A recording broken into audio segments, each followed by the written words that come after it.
what's up internet? So doing something new today, reviewing the Honda CR-Z, and hybrid siya. So a lot of people have questions about the hybrid. Does it need more maintenance than a regular car? Kamusta siya sa baha? Alam mo naman sa atin, maulan. And mas matipid ba talaga siya sa gas? So we're gonna explain all of those things, pero bago nun, balik muna tayo sa computer para sa sponsor natin.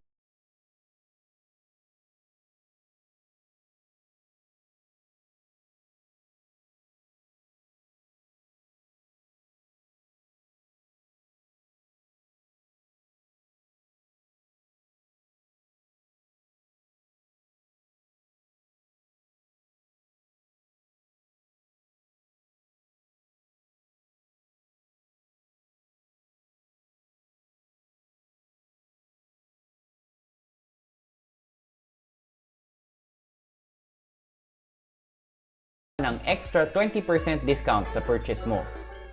Kung naghahanap ka ng mura, legit, and original software, check out cdkoffers.com. The first thing people ask about hybrids is how much maintenance does it need? Mas, madali ba siyang masira compared to a regular car? Gaano ba siya ka-reliable? And my experience with this car, 7 years na tong CR-Z sa akin, it's just like any other car. We have regular maintenance once a year sa casa. And I know a lot of car guys say na don't go to the casa, doon ka na lang sa auto shop mo na trusted. Pero for me, okay na yun na at least safety ka na sa casa and I don't tell them to do everything. I only, pinipili ko lang yung mga pinapagawa ko sa kanila. That aside, the regular maintenance once a year sa casa, and after that, no problems na. Again, like any other car, once you take care of it once a year, good to go na siya. Second thing that people ask all the time is hybrid. So, ibig sabihin ng hybrid, it uses a combination of two systems. The regular internal combustion engine na gumagamit ng gasolina, and pangalawa, it also uses electricity. May extra batteries to sa likod kung saan na iipon yung kuryente and it uses that energy, that electricity to make the car run, to power the drivetrain. But a lot of people are worried na kuryente gamit mo para magpatakbo ng sasakyan. How is a hybrid in the tropical setting? The answer is actually not too bad, actually very good. Nalusob ko na rin to sa baha one time. Hindi ko talaga naiwasan, mabaha sa amin, I needed to get home. Napadaan ko sa baha and it made it home okay, but just to illustrate gaano kataas na yung water levels, parang dumikit yung brake pads ng kotse. Once it became dry, I tried to move the car. Ayaw na gumalaw. Umaandar yung makina, no problem, but I couldn't shift it into gear. Para nadikit ata yung brake pads or something like that. Sabi ng mechanic, sige sir, ito muna, try natin to. Nakapatay yung makina, pasok mo muna sa first gear. And for the drivers out there, you know na kung inandar mo yan, naka-on yung first gear, tatalon yung kotse. And yun nga nangyari, tumalon siya, na-unstuck whatever was stuck there. And yun, okay na siya after that. I drive it around like normal, no long-term damage to the car. The engine was fine, the battery system, the hybrid system was completely fine, and I've been using it for years after that without any problem. So this is where the fun begins. Since it is a hybrid, mas marami na siyang information na binibigay sa'yo compared to a regular car. Parang naglalaro ka lang ng video game actually. Ang dami mga displays. In real time, nakikita mo kung binago mo yung driving style mo, how that affects your fuel performance. There's a bunch of modes that you can see here. So this is the first display that you have. Kumbaga, how green your ride is, itong tutubo yung mga green plants na to dito sa display. It starts out with 0 at the start of each ride, and as you go through the ride, tas mas maganda nga yung fuel efficiency mo, tumutubo yung mga plants dyan. The next display, it saves the last 4 rides. This is a real-time display again where it shows you your kilometers per liter. Then you can compare it to your last 3 previous drives. So yung current drive natin ngayon, parang we're doing around 8 kilometers per liter, which is not so good. Generally, we can do better, especially kung nasa highway. But at least mako-compare mo na, oy, parang off ako ngayon or sobrang traffic kasi kaya di mo ma-meet yung targets mo dun sa kilometers per liter. The next display is the average over time. Sa buong 7 years that I've been using this car, yung total average ko per liter is 10.7. Again, not so good. Sinisisi ko yung traffic. Hindi naman ako super kaskasero sa daan, I don't think. Traffic really brings your kilometer per liter way down. Kaya tumaas lang to kasi paminsan yung pinapatakbo ko to sa Baguio, sa Tagaytay. And longer drives, walang traffic, usually mas mataas yung fuel efficiency mo. Kaya 10.7 to. But if this were just a regular city car, I think it would be much lower. The next display is the range. Currently, it's telling me na I have 340 kilometers left. Kino-compute niya to based on your driving style. Ito, usually 10.7 kilometers per liter, tapos ilang liters na titira sa tangke, and that's how it gets the range. So, naka-customize siya. It learns your driving style and then it computes from there. How far left can you go? Elapsed time, just the elapsed time that we have on the current drive. So once you turn this off, it goes back to 0. And average speed is 16 kilometers per hour, which again is pretty low. So this display, nakikita mo what's powering your car, whether it's gas, whether it's electric, and whether you're charging your batteries. Kasi yung hybrid, saan niya kinukuha yung kuryente na iniipon niya dun sa mga batteries. When you're moving forward, the batteries charge up, and it's also from regenerative braking. Actually, the Prius, the Toyota Prius na yung pinakasikat na hybrid, does this better. Ito, hindi ganun kaganda yung capture niya, how much electricity you generate from when you brake. It's from those two modes, when you're moving forward and when you're braking. And it charges at the battery, and this also has a display na it tells you how much charge you have left in the battery. Question, paano kung fully depleted na yung battery? Kung baga cellphone, zero charge ka na, aandar pa ba yung kotse? Yes, no problem, that's not a concern. The CRZ can run fully just on the gas engine. At nangyari na sa akin before na in traffic, talagang magzi-zero yung battery kasi stop-go siya. It also uses the battery to start your engine again, and that depletes the battery over time. So it can occur nga na you're not moving enough to recharge the batteries, magzi-zero talaga siya. But no worries, hindi ka naman hihinto sa daan. As long as you have gas, just like a regular car, it will still function. Another fun thing about this car is it has 3 different driving modes. Again, it's like a video game. Parang nagtotoggle ka lang ng driving modes dito.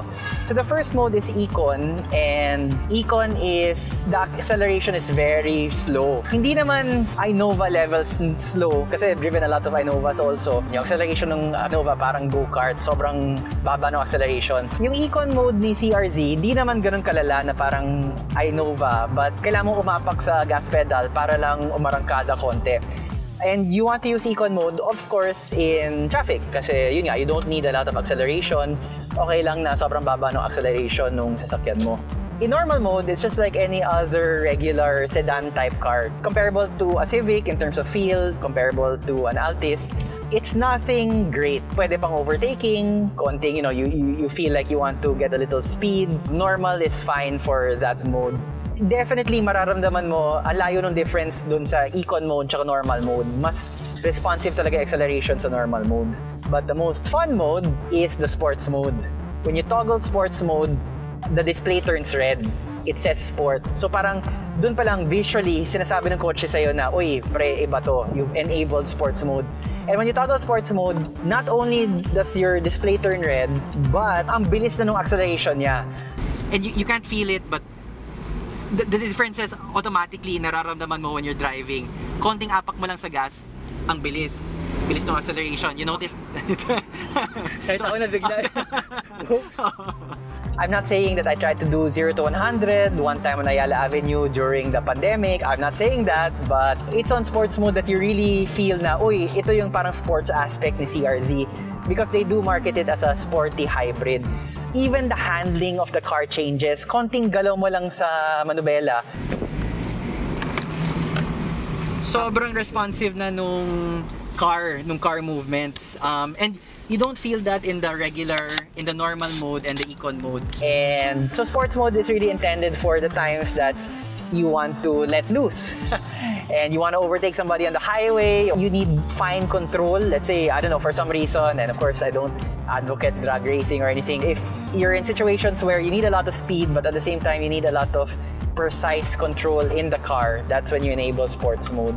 And the cherry on top is the speed boost.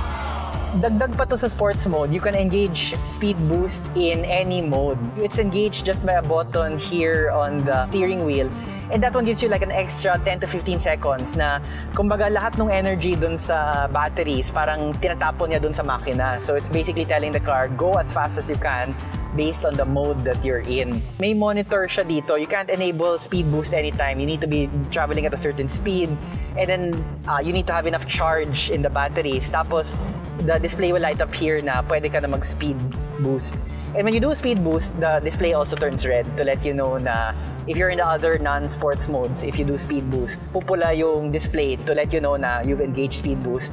And again, it's very noticeable. Parang discernible talaga yung pickup niya. Kasi yung ginagamit niya yung kuryente, may whine talaga. You can really hear a high-pitched whine when the speed boost is engaged. Let's try to get it on. Yeah, they're ready. And let's engage speed boost. You notice it turns red. Your full assist. Going like 70 now, and let's hope nobody complains. Yung maganda din sa hybrid, namamatay yung makina when it's on idle. So let's say you're in traffic, you pull up to the car in front of you, you put the stick in neutral, and any other car, tuloy-tuloy lang yung makina mo, you're still burning gasoline. Pero dito sa hybrid, the CRZ calls it auto stop.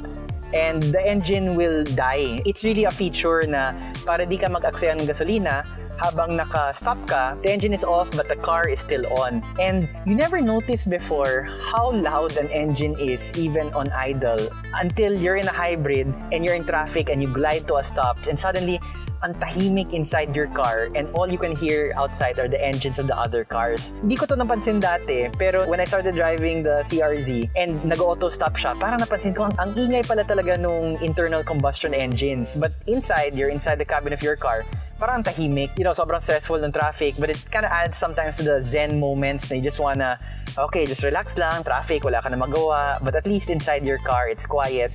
And at the same time, hindi ka nag-aaksaya ng pera. You're not burning any gasoline. Your aircon also goes off because since the engine is off, it changes the kind of electricity I think it's using from AC to DC. So yung aircon mo, may buga pa rin siya, pero parang electric fan na lang siya. Yung buga niya hindi na malamig. For some people, this is an issue because they want to keep cool all the time. For me, it's not. I don't mind, to be honest, na nagiging electric fan siya. Kasi in traffic, 20-30 seconds later, aandar ka na ulit, bubukas ulit yung aircon na with the cold air coming out. Some drivers are worried na, the engine turns off. Eh, paano yun? Pag nasa traffic ka, kailangan mo ulit umandar ka agad. But it's effortless. Pag naka-auto stop ka and you need to go, you just shift it into first gear and it's like, wala lang, parang naka-neutral ka, pag shift mo sa first gear, nandun na ulit yung makina. That's one feature I really like about the CRZ, which I think a lot of the other hybrids have as well. I'm not sure about the Leaf, but definitely I think the Prius, ganun na siya. On the aesthetics of the car, to be honest, I really like how the car looks. One thing that immediately drew me to this car, it doesn't look like a Lola car. Yung problema sa Toyota Prius, yes, it's much more fuel efficient, it's a hybrid, but it's very boring. Yung maganda sa CRZ, it's small but terrible, pocket rocket. It looks like a sports car even though it's a hybrid. It's not as sporty as, let's say, the Toyota 86, which is roughly around the same price range as this thing. But it's sporty enough with its two doors na parang feeling mo na it sets you apart. And especially when the car was still new, you would see kids turning their heads, look at the car. One time, I was in Baguio, tapos may napasigaw talaga na, oh, CRZ, parang ganyan. You do get a little bit more attention on the road because the car is quite uncommon. It's not something you regularly see. And it's not for everybody. Siyempre, kani-kanyang taste yung aesthetics. Even 7 years later, paminsan, tinitingnan ko pa rin siya. Like, I'm just looking at it in the garage na, damn, this is a good-looking car. May isang video tayo na about PC cases, and yung payo ko dun sa PC cases video is that you need to fall in love with the case kasi you see it every day. Yun din yung payo ko for, if you're choosing your own car, you really gotta love the aesthetics. It does have this weird fin, parang there's a shark's fin in the very center of the car, on top, on the roof. Ako, I don't mind it. I think, it's a nice little flourish to the aesthetic. Actually, my lola hated it. Parang she would always make fun of the CRZ na ang auto na naay pako, which in Bisaya means the car with the fin, basically. I actually bought this when I was still a bachelor. Then I got married. Binili ko to nung wala pa akong asawa kasi nung may asawa na ako, baka di na ako payagan. Two-door sports car with a fin on top. It's more like, it's more like a bachelor's car. And buti na lang na pinapayagan pa rin ako ni Mrs. na gamitin kahit na kasal na kami. Kasi sayang naman, di ba? Nabili na. It's a two-door car and it's basically a two-seater. Two people can sit comfortably in front. There is a jump seat in the back, but it's a joke, man. I mean, the legroom there is terrible in the back. It's really hard to climb in and climb out. we've had 4 adults in this car for a very short period of time, maybe like a 15-minute drive, just getting from point A to point B. So it is possible, but not very comfortable, and I wouldn't recommend it. But on the upside, the trunk space is quite generous, especially with the jump seat down. You know, we use this car all the time to transport Logan the Husky, our mascot of the shop.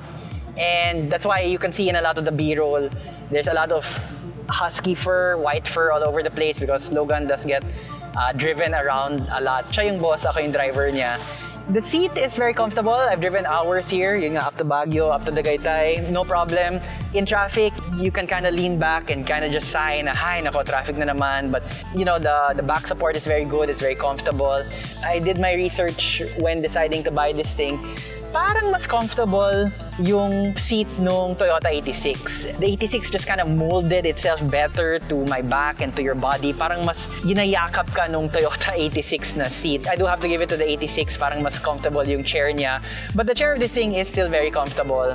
There's sports trim in the stitching of the seat and things like that to go with the overall aesthetic na medyo sporty. But comfort level is very good and you can spend hours in it without feeling like, you know, parang ang sakit na ng likod mo and things like that. Points to consider if you are thinking of getting the CRZ. It is lowered because the profile is lower because pa sports mode nga yung dating. The problem with that is ang dalas niya sumayad sa daan. The underside of the front will really scrape on tall humps or inclined, like you're on an incline and then like driveways na sobrang taas nung elevation bigla or yung potholes, yun. Over the years, ang dami na talagang battle damage nitong CRZ, especially dun sa front. It's not the car's fault. Yun talaga yung design niya. It's just na yung road conditions talaga sa atin hindi ganun kaganda and hindi mo talaga maiwasan. Actually, the first time na I scraped the front was wala pang 15 minutes. I bought it from Honda Show. Problema sa Honda Show, yung nakastore yung car sila doon sa taas nung it's like on the second floor, driveway siya. Tapos yung the bottom of that driveway, where the driveway meets the level part, sobrang steep. So ayun, tumama yung kotse, simulang-simula pa lang. Ang sakit. I just bought the car, first time na dinadrive ko siya. You can try to maneuver the car na one front tire goes first, then the other tire. But kung masikip, imposible talaga yun. So there will be situations where the front will really scrape. I made peace with it, pero yun, ganun talaga. It's just really the driving conditions dito sa atin. Lastly, my only real complaint about this car is the visibility in the 4 o'clock position. Because of the trunk and because of the way it's designed, there is basically zero visibility in the 4 o'clock position. And when you're trying to maneuver, you're in a center lane, you're trying to move to the right, and aside from looking in the side mirror, you also want to check visually. So most drivers will turn their head 60 degrees or so to look at the 4 o'clock position, and there's nothing, you can't see anything. So for situations like that, you're coming out of a blind corner, you need to check. It's really very difficult to do it safely, so you have to inch your way forward. Maybe they could have installed a camera system, but of course that increases the cost. Maybe increase the visible portion, but that would have meant redesigning the trunk. I understand that there were engineering limitations to the hatchback design, and that feeds into why the 4 o'clock position visibility is terrible. Paminsan kinakabahan ako na, you know, it's a busy road and I'm trying to merge and I can't see properly because yun nga, you're basically looking at the trunk and you can't see outside at the 4 o'clock position. One minor complaint also, but it's also because the car is so small and compact, is the turn radius is very tight. If you're used to longer cars, let's say the Accord or the Camry, in your mind, when you're driving, you're giving yourself allowance when you turn. But the CRZ, the turn radius is so tight na I've bumped the rear tire. Sometimes you are turning and you hit the concrete island or you bump the sidewalk.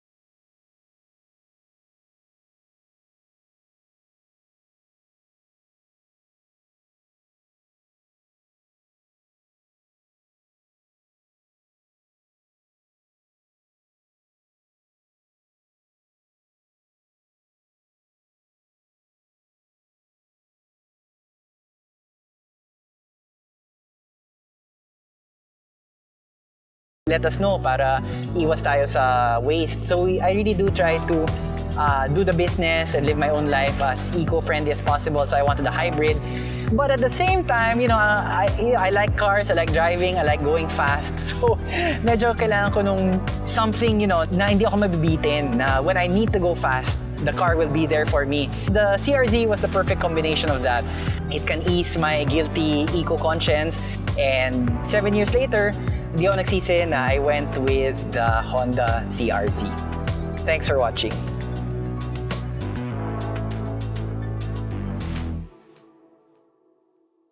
And thank you to our top fans, Asher Gape Anima Mundi, Mark Anthony Palanya, Christian Espinosa, John Ruben Ocha, D. Pryshon, ITX Addict. Your support literally makes the channel possible, and for everyone else, please keep watching those ads. Thanks and stay safe.